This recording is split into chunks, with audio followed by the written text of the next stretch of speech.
السلام علیکم اسٹوڈنٹس، کیسے ہیں آپ سب لوگ؟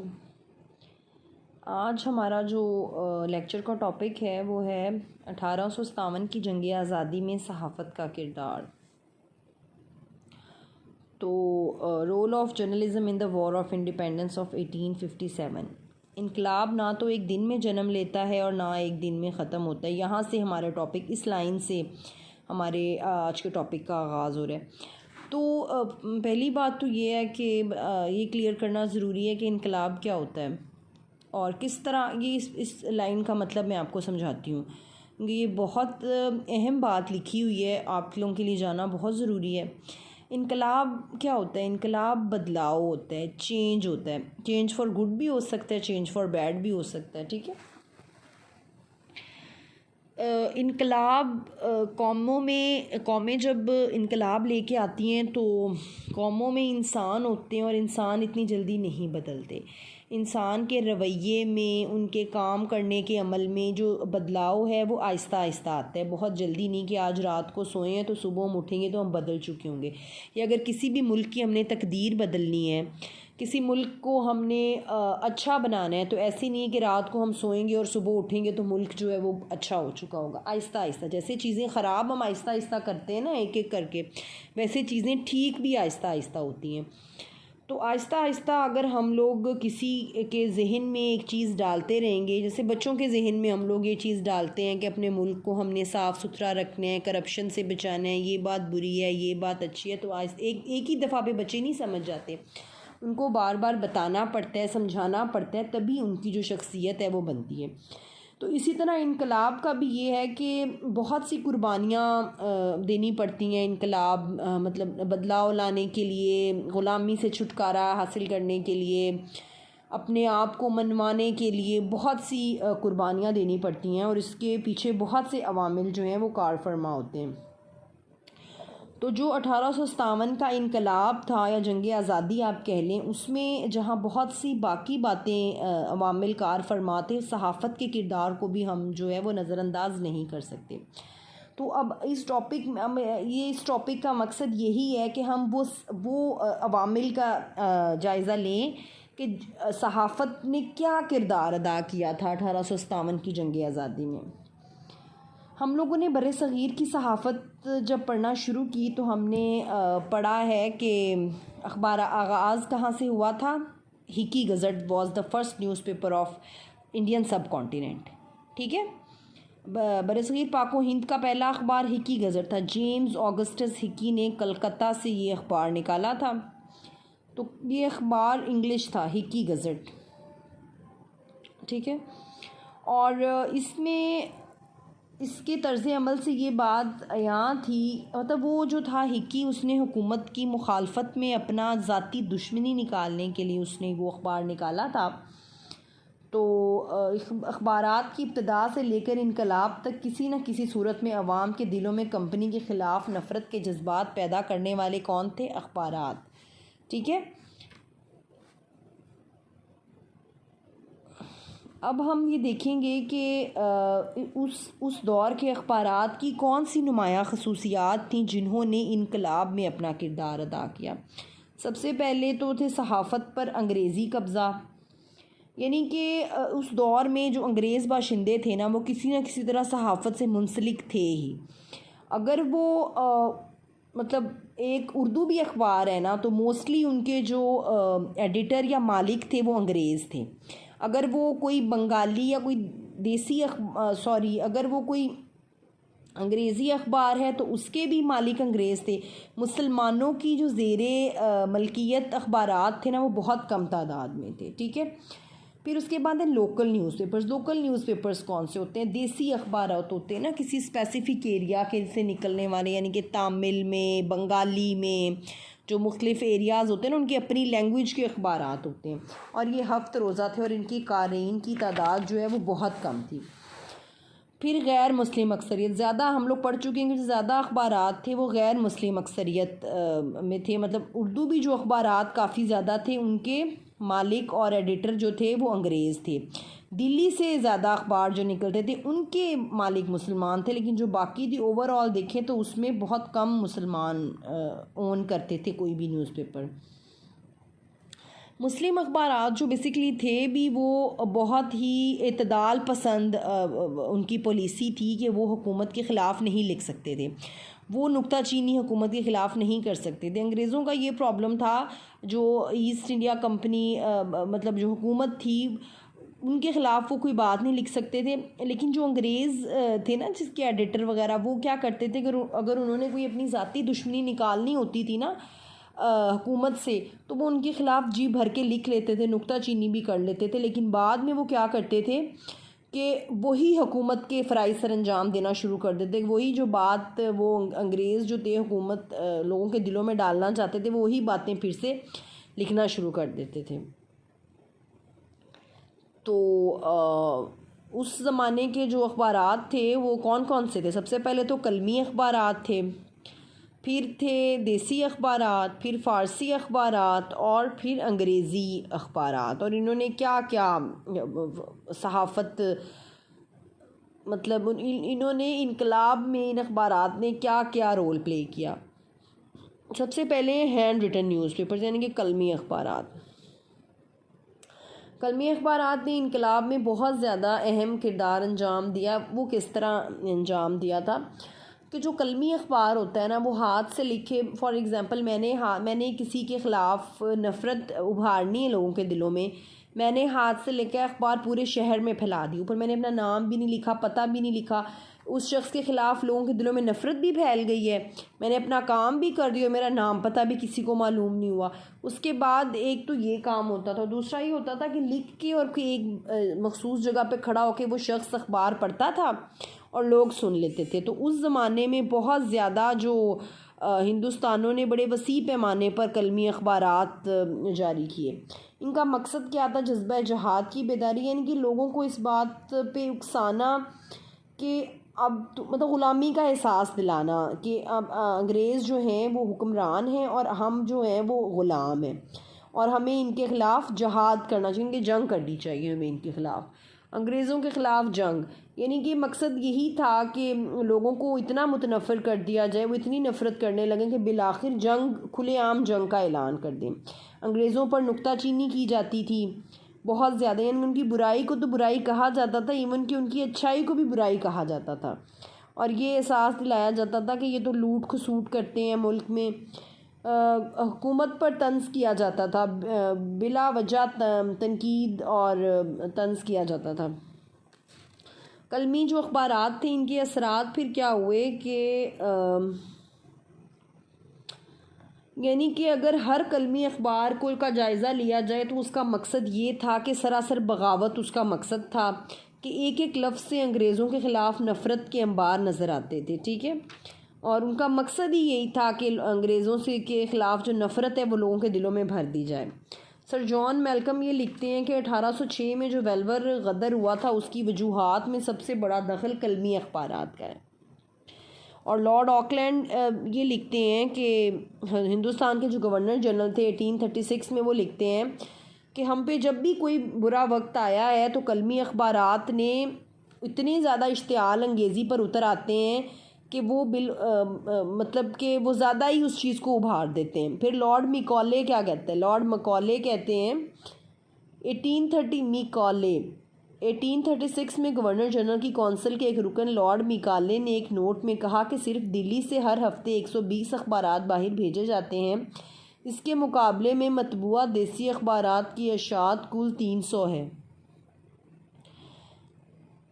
وہ جو دیسی اخبارات ہیں وہ تو پھر بھی احتیاط سے کام لیتے ہیں، لیکن قلمی اخبارات جو ہے وہ بہت ہمیں اور ہمارے حکام کو برا بھلا کہتے ہیں اور ہمارے کردار پر بہت زیادہ نکتہ چینی کرتے ہیں، ٹھیک ہے۔ یہ تو ہوں گے قلمی اخبارات۔ اب ہم پڑھیں گے دیسی اخبارات۔ دیسی اخبارات کیا تھے؟ یعنی کہ جو لوکلی وہاں کے لوکل علاقوں سے تعلق رکھتے تھے، یعنی کہ اگر وہاں پہ تامل یا بنگالی، وہ اردو مطلب جیسے اردو ہے وہ زیادہ لوگ وہ زبان سمجھتے تھے، انگریزی بھی کافی لوگ سمجھتے تھے، لیکن جو وہ قومی جو وہ کچھ لوکل لینگویجز ہوتی ہیں نا وہ اس علاقے کے ہی اسپیسیفک لوگ سمجھتے ہیں، تو وہ ان کی اور ٹارگٹ آڈینس کم تھی، یعنی کہ جن لوگوں کو وہ پہنچانا چاہتے تھے وہ اس لیے ان کی اشاعت بھی کم ہوتی تھی، لیکن ان کے مقاصد بہت بڑے تھے۔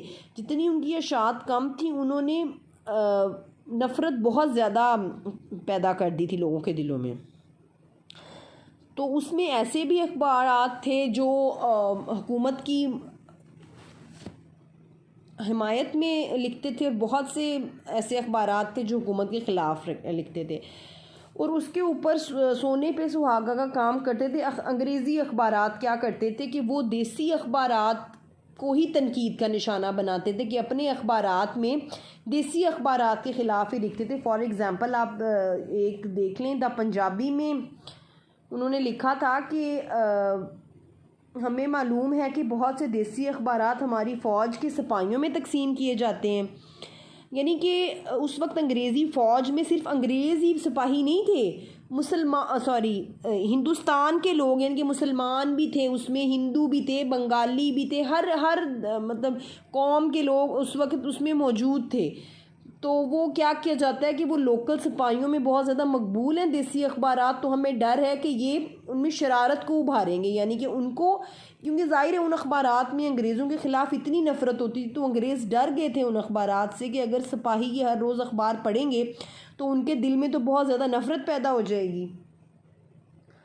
اچھا، پھر بنگال ہرکارو نے بھی ایسے ہی لکھا تھا کہ اس بنیاد پر دیسی صحافت کو پابند سلاسل کرنے کی تجویز دی، یعنی کہ اس کو بند کر دیا جائے، کیونکہ بنگال، بمبئی اور مدراس کے دیسی سپاہیوں میں اس کا بہت اثر زیادہ مطلب ہو رہا ہے۔ اچھا، اس کے بعد ہم پڑھیں گے قانون زبان بندی۔ اچھا، قانون زبان بندی، جیسے کہ آپ دیکھ لیں کہ وہ اپنے ٹاپک سے ہی وہ عیاں ہے بات کہ کیا تھی۔ قانون کیا ہوتا ہے؟ قانون کب کوئی حکومت قانون کب نافذ کرتی ہے؟ جب حکومت کو یہ لگے کہ اس کے وجود کو خطرہ ہے یا انسانوں کو خطرہ ہے کسی بھی قسم کا، تو وہ کچھ قانون بنا دیے جاتے ہیں جو ہمارے حق میں بہتر بھی ہوتے ہیں، نہیں بھی بہتر ہوتے، ٹھیک ہے۔ تو اس وقت انہوں نے ان اخبارات کا منہ بند کرنے کے لیے قانون بنا دیے تھے، اور اس کو گیگنگ ایکٹ یا قانون زبان بندی کا نام دیا تھا، ٹھیک ہے۔ اور وہ اس کا مقصد کیا تھا، محرکات کیا تھے پیچھے، وہ اب ہم پڑھیں گے۔ اس کے یہ تھا کہ سب سے پہلے دیسی باشندوں میں بغاوت کا جذبہ، یعنی کہ جو دیسی اخبارات تھے وہ لوگوں میں بہت زیادہ اس کے ساتھ چالاکی کے ساتھ لوگوں کے دلوں میں بغاوت پیدا کر رہے تھے انگریز سرکار کے خلاف۔ غلامی کا احساس دلا رہے تھے لوگوں کو کہ آپ لوگوں کے ساتھ غلاموں کا سلوک کیا جا رہا ہے، اور انگریز جو باہر سے آ کے آپ کی حکمران بن کے بیٹھ گئے ہیں۔ اور اس قانون کی خصوصیات کیا تھیں، یعنی کہ مندرجات یعنی کیریکٹرسٹکس کیا تھی، یعنی کہ کیا کیا اس میں موجود تھا۔ سب سے پہلے اس میں لائسنس کا حصول سب سے امپورٹنٹ بات تھی۔ لائسنس یہ ہوتا ہے، لائسنس کیا ہوتا ہے؟ لائسنس ایک اجازت نامہ ہوتا ہے، یعنی کہ کوئی بھی کام شروع کرنے سے پہلے، فار ایگزامپل اف یو وانا اسٹارٹ اے کالج اور یونیورسٹی، آپ کوئی بھی اسٹارٹ کرنا چاہتے ہیں تو آپ کو حکومت سے ایک سرٹیفیکیشن لینی پڑتی ہے، اس کو لائسنس بولتے ہیں۔ ایسے ہی اخبار، چینل، ریڈیو کا چینل کوئی بھی اسٹارٹ کرنے سے پہلے آپ کو حکومت سے، لوکل گورنمنٹ سے، اور پھر جا کے جو ہماری ہوتی ہے وفاقی فیڈرل گورنمنٹ اور پروونشل گورنمنٹ ہوتی ہے، وہاں سے ہمیں لائسنس لینا پڑتا ہے، ٹھیک ہے۔ تو اس لائسنس کا فائدہ یہ ہوتا ہے کہ وہ ایک تو اپنے فیورٹ لوگوں کو وہ لائسنس دیتی تھی اس وقت انگریز حکومت، اور کسی بھی وقت وہ لائسنس منسوخ کر دے گی، اور اس لائسنس کے بغیر آپ اخبار نہیں چلا سکتے۔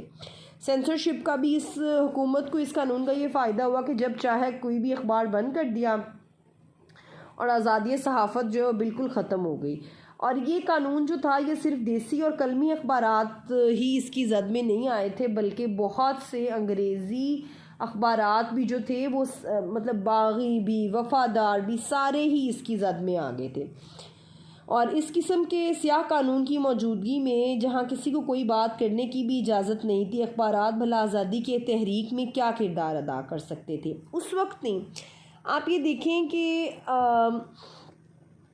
جب کسی قوم میں جذبے کو ایک جذبہ پیدا ہو جاتا ہے نا آزادی کا، اس کے بعد آپ ان پہ جتنی پابندیاں لگائیں گے نا، وہ پابندیاں بھی ان کے حق میں کام کریں گی، کہ وہ پابندیوں کو دیکھ کے وہ اور بھڑکیں گے۔ انہوں نے جو اخبارات تھے انہوں نے تو یہ قانون ثابت ہونے سے ظاہر ہونے سے پہلے ہی لوگوں میں اتنا جذبہ ابھار دیا تھا کہ جب وہ قانون کے اوپر نافذ ہو گیا تو وہ ان کے اندر اور بھڑک اٹھا جذبہ. ٹھیک ہے.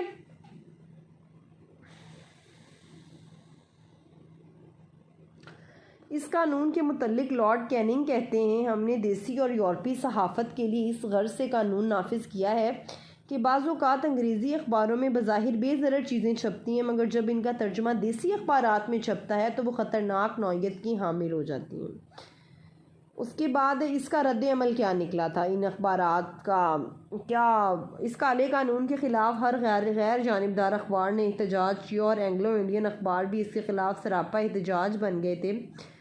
ہر اخبار نے آزادی صحافت کو ایک سنہرا اصول قرار دیا مگر انگریزی اخبارات نے حق وفاداری ادا کرتے ہوئے اس کے حق میں کیا لکھا تھا.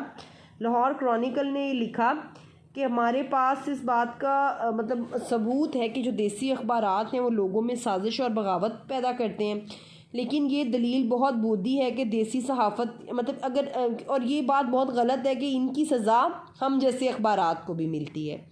اور آگے دا پنجابی نے اس قانون کو سراہتے ہوئے لکھا کہ دیسی صحافت نے عوام میں مقبولیت کے لیے مطلب کوئی اعتدال پسندی کو نہیں اپنایا اور نہ سچائی کو اور اس کے کیے کی سزا مل گئی اور وہ مطلب زنجیروں میں جکڑ دیا گیا ہے لیکن اس کا بھی کوئی اثر نہیں ہوا اور یہ جو قانون تھا یہ 1 سال ہی چلا اور اس کے بعد یہ بند ہو گیا. ابھی جو اس کے اثرات ہیں وہ اخبارات پہ کیا ہوئے تھے. انگریزی اخبارات میں سے بنگال ہر کارو کا لائسنس منسوخ کر دیا گیا اور جب اس کے ایڈیٹر نے استعفیٰ دے دیا تو اس کا لائسنس بحال کر دیا گیا. فرینڈز آف انڈیا اور اس کو بھی مطلب انہوں نے کوئی ایسا جنگ پلاسی کے حوالے سے انہوں نے بھی کوئی ایسا مضمون لکھنا مطلب لکھا تھا تو حکومت بس لائسنس اس کا ضبط کرنے ہی والی تھی کہ اس اخبار نے حکومت سے معافی مانگ لی. پھر ڈھاکہ نیوز کو بھی اس کو بھی وارننگ دی گئی. انہوں نے نیل کی کاشت کے بارے میں قابل اعتراض مضمون شائع ہوا. پھر دا ہندو انٹیلیجنسر کلکتہ سے جاری ہونے والے اخبارات کا لائسنس منسوخ کر دیا گیا. پھر جو دیسی اخبارات ہیں ان کا آپ دیکھ لیں کیا حال ہوا تھا. سب سے پہلے دوربین, پھر سلطان الاخبار, پھر سماچار سدھ بھوشن. ان تینوں کے خلاف سپریم کورٹ میں مقدمے چلے. ان کا جرم یہ تھا کہ یہ ایک معزز اینگلو انڈین اخبار سے مغل حکمرانوں کا یہ فرمان نقل کیا کہ انگریزوں کے خلاف علم بغاوت بلند کیا جائے.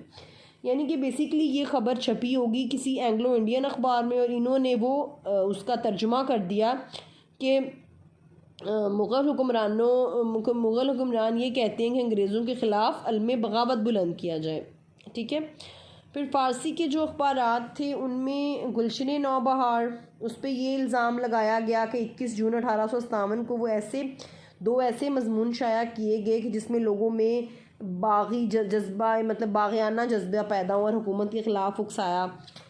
پھر سرزمین بے آئین کیا ہوئی کہ جو پاکستان میں شامل موجودہ علاقے ہیں ان کو سرزمین بے آئین کہا جاتا تھا, یعنی کہ ایسی لینڈ جس کے اوپر کوئی قانون نہیں ہوتا. ٹھیک ہے. پھر اس کے اوپر بھی سینسر بٹھا دیا گیا.